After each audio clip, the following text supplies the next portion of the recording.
అలా ఉన్నారు? ముహూర్తం దగ్గరికి వచ్చింది, అమ్మాయి కనిపించలేదు, ఎక్కడికి పోయిందో ఏమో. ఇష్టం లేకపోతే నాకు చెప్పొచ్చు కదా. ఇప్పుడు రాంబాబుకు నా మొహం ఎలా చూపించను?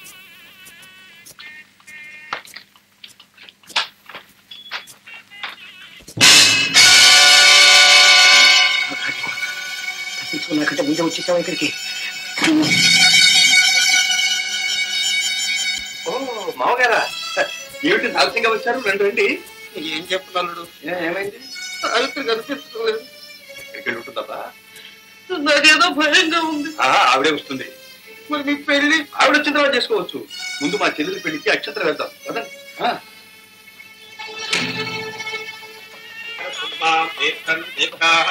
గాయత్రి ఆగమ శాస్త్ర కనిమండి కనిమండి.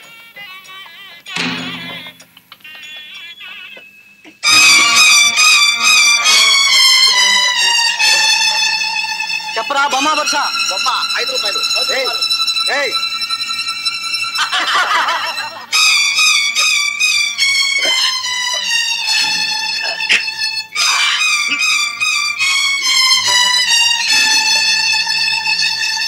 ఇప్పుడు చెప్పరా బొమ్మ వర్ష? బొమ్మ అంతా నాదే, అంతా నాదే.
అసలు చేసేదంతా ఈయనే. ఈ మొహానికి కళ్ళజోడు కూడా. చచ్చినట్టు పడి ఉంటుంది. నేనేం చేశాను? కోదన్న గారికి తాళం కమింగ్.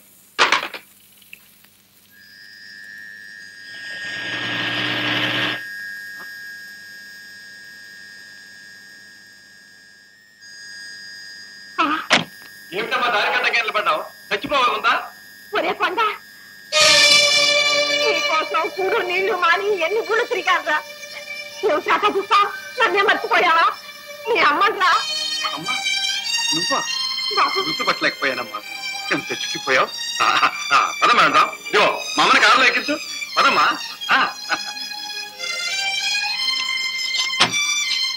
అమ్మా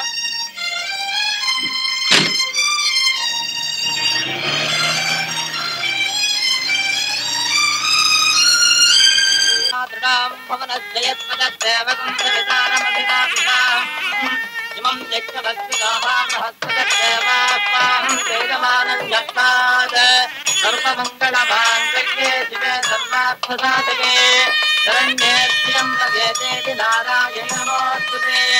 మాంగళ్యం తంతునానేన మమ జీవన హేతునా కంఠే బధ్నామి సుభగే త్వం జీవనరదాం శతాం. ఏమిటిది? తాళి ఎవరు కట్టింది? ఆమె భర్త. అంటే ఇదివరకే పెళ్ళైందా? ఓ అయ్యింది. ఏ నువ్వు రెండో పెళ్లి చేసుకోగలండి, ఆమె రెండో పెళ్లి చేసుకుంటే తప్ప. రెండో పెళ్లి పెళ్లి కొడుకు, రెండో పెళ్లి పెళ్లి మోసం. నువ్వేదో పెద్ద మనిషి అనుకో. నువ్వు మాత్రమే తక్కువ తిన్నావా? అగ్ని సాక్షిగా ఆ మెడలో తాళిగట్టి ఎవడో స్వార్థపరుడు చెప్పిన మాటలు నమ్మి ఆమెను వదిలి వెళ్ళిపోతే ఆమె బ్రతుకు ఏమవుతుందనుకున్నా? చెప్పేవాడికి బుద్ధి లేకపోతే వినేవాడికి నీకైనా ఉండక్కర్లా బుద్ధి? చెప్పుడు మాటలు కాదు, ఆమె చీరలు లేని నిరూపించడానికి నా దగ్గర నిదర్శనాలు ఉన్నాయి. ఏమిటి? ఫోటోలు ఉన్నాయి.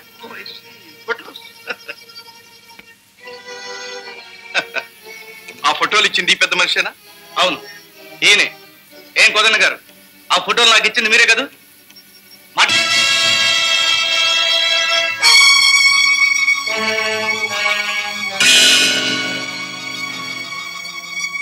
ఇన్స్పెక్టర్ గారు, ఈ అరెస్ట్ చేయండి. ఎందుక మీరు చేసిన నేరాలన్నీ నా ముందేగా ఒప్పుకున్నారు? అబద్ధం. మా శాంతమ్మ గారు అంతా మోసం. ఈ రాంబాబు ఒక మోసగాడు, దానితోటి మరొక మోసగాడిని తీసుకొచ్చాడు. అయ్యా ఇన్స్పెక్టర్ గారు, ముందు వీళ్ళిద్దరిని అరెస్ట్ చేయండి. వీళ్ళిద్దరిలో అసలు రాంబాబు ఎవరో మీరు తెలుసండి. ఆ రాంబాబు బతుకు నేను బయట పెడతాను. నీ బ్రతుకు బయటపడిందిగా. చూస్తారేమండి, అరెస్ట్ చేయండి. ఎవరిని? అదేమిటయ్యా మళ్ళా మొదటికొచ్చావు? ఒరే కొండ, కొండ ఏమిట్రా కొండ ఇది? ఎవరమ్మా నువ్వు? మా అమ్మ. దొరికింది సాక్ష్యం, సమయానికి వచ్చావు. అమ్మా వీడిని కొడుకు కొండడు కదూ. అమ్మా కొండడి తల్లి వచ్చింది, తన కొడుకు ఎవరో చెబుతుంది. అప్పుడు రాంబాబు మీ కొడుకు కాదని మీకు తెలిసిపోతుంది. అమ్మా వీళ్ళిద్దరిలో నీ కొడుకు ఎవరో చెప్పి మమ్మల్ని కాస్త కాపాడు తల్లి. ఎవరా?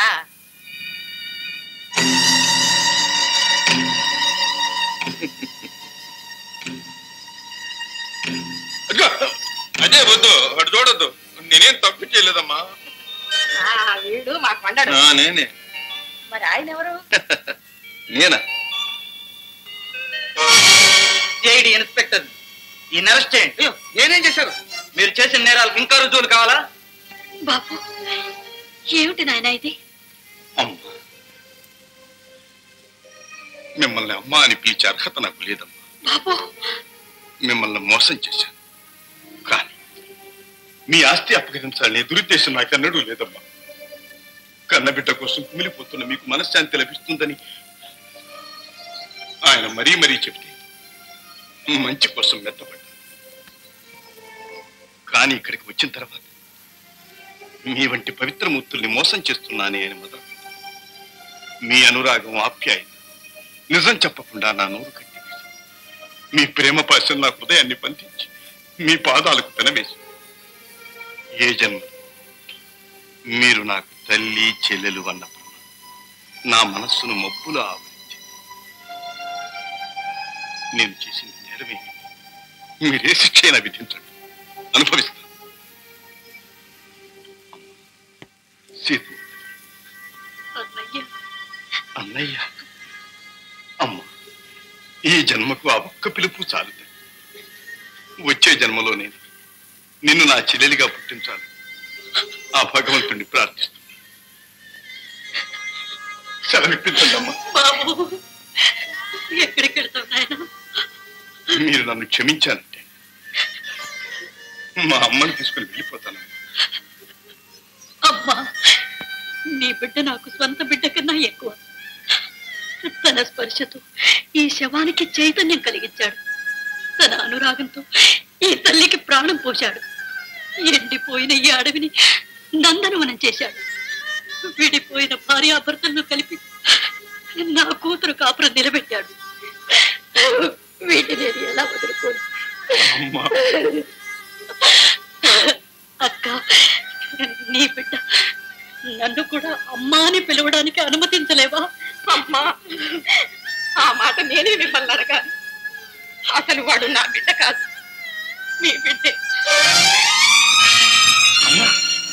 అవునరా, ఈ రహస్యం నీకు కూడా చెప్పకుండా దాచాను. నీ పసితనంలో నీ మెళ్ళో నగల కోసం మీ నాన్న నిన్ను ఎత్తుకొచ్చారు. బిడ్డలు లేని గొడ్రాలిని ఆశపడి పెంచుకున్నాను. చచ్చిపోయే ముందు చెప్పారు, నువ్వు ఫలానా వారి బిడ్డవని. పెంచిన ప్రేమ చంపుకోలేక ఈ సంగతి ఎవరికీ చెప్పకుండా దాచాను. అమ్మా, వాడిని వదిలి నేనుండలేదు. నీ పంపన కష్టతోటి ఇవ్వండి. బిడ్డను చూసుకుంటూ ఏదో చాకరీ చేసుకుంటూ బ్రతుకుతాను. నువ్వు నా బిడ్డను కాపాడి నాకు ప్రసాదించిన ఇలవేలుపు. నువ్వు ఇక్కడే ఉండాలి. నిన్ను దేవతలా పూజిస్తాను. అమ్మా, బావా, మా చెల్లెలు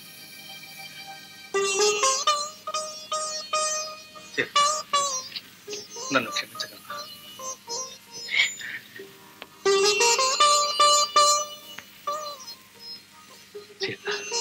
రాంబాబు గారు, మేము వెళ్ళొస్తాం. వదండి గారు, వదండి. అమ్మా, కోదండం గారి మీద ఫిర్యాదు చేయవలసింది మనం. మీకు ఇష్టమైతే. వద్దు నాయన, ఆయన చేసిన నేరాలు శిక్షించదగినవి కావు. ఆ నేరాలన్నిటినీ తుడిచివేయగల మహాపుణ్యం ఒకటి చేశాడు. నా బిడ్డను తీసుకొచ్చి నాకు అప్పు చెప్పాడు. ఆ ఒక్క పుణ్యకార్యానికి ఆయన నేరాలన్నీ క్షమించవచ్చు. అమ్మా, నేను తెలిసి బుద్ధిపూర్వకంగా మంచి పని ఏదీ చేయనని ఆ భగవంతుడికి బాగా తెలుసు. అందుకనే నాకు తెలియకుండా నా చేత ఇంత మంచి పుణ్యకార్యం చేయించాడు. కన్న కొడుకు చెడిపోతే తల్లిదండ్రులు ఎంత కూలిపోతారు. అలాంటప్పుడు నాలాంటి వేలాది దుష్టులను చూచి ఆ తండ్రి ఎంత కూలిపోతున్నారు. నాయన, మీరంతా దుష్టులై చెడ్డ పనులు చేసి ఆ సర్వేశ్వరుని మనసు చూడబెట్టకండి. ఇదే ప్రజల్లో ప్రచారం చేస్తూ మిగతా జీవితాన్ని గడుపుతారు. మా శాంతమ్మ, సావిత్రి మీ చేతిలో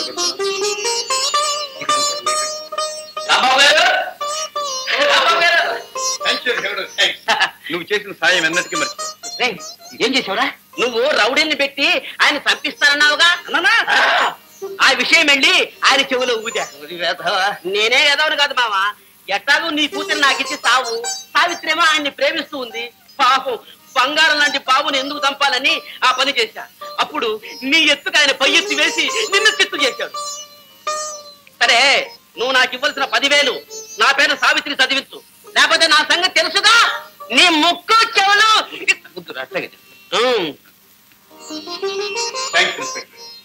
మీ సహాయానికి no no, that's my duty. Never mind, never mind.